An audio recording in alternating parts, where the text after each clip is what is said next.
ఈ life hacks మీ అమ్మగారికి చెప్తే ఖచ్చితంగా బిర్యానీ వేసి పెడతారు. నెంబర్ 1, నూనె లేదా పల్చటి పదార్థాలను చిన్న సీసాలోకి పోసేటప్పుడు చుట్టూ చిన్నగుండా ఉండాలంటే సీసా నోటి దగ్గర ఒక చిన్న చెక్క పుల్లను అడ్డంగా పెట్టిపోయండి. నెంబర్ 2, వంట చేస్తున్నప్పుడు అనుకోకుండా గిన్నె మాడిపోతే దానిలో నీళ్లు, కొద్దిగా వామాకులు లేదా గింజలు వేసి బాగా మరికించండి. మాడిన మరకలు సులువుగా వదిలిపోతాయి. నెంబర్ 3, ఉల్లిపాయలు కోసేటప్పుడు కళ్ళల్లో నీళ్లు రాకుండా ఉండాలంటే కోసే టేబుల్ దగ్గర ఒక తడి టవల్ ఉంచండి, కళ్ళ మంట తగ్గుతుంది. నెంబర్ 4, చీజ్ లేదా ఇతర అతుక్కునే పదార్థాలను కత్తితో కోసేటప్పుడు కత్తి అంచుకు టిష్యూ పేపర్ ని చుట్టి చూడండి, పదార్థం చాకుకు అంటుకోదు. నెంబర్ 5, రైస్ పొయ్యి మీద కాస్త మెత్తగా లేదా జిగురుగా అయితే అన్నం మీద ఒక బ్రెడ్ స్లైస్ ను పెట్టి కొంతసేపు మూత పెట్టండి, అది తేమను పీల్చుకుంటుంది.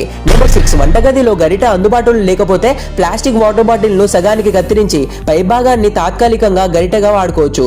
నెంబర్ 7, ఏదైనా కూరలో ఉప్పు అనుకోకుండా ఎక్కువైతే ఒక పచ్చి బంగాళదుంప ముక్కను కోసి కూరలో వేయండి, అది అదనపు ఉప్పును లాగేసుకుంటుంది.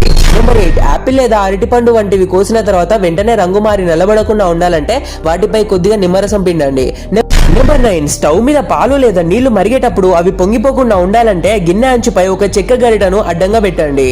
ఈ వీడియో మీ అమ్మగారికి చూపించండి, బిర్యానీ వేస్తా అందో లేదో కామెంట్ చేసి చెప్పండి.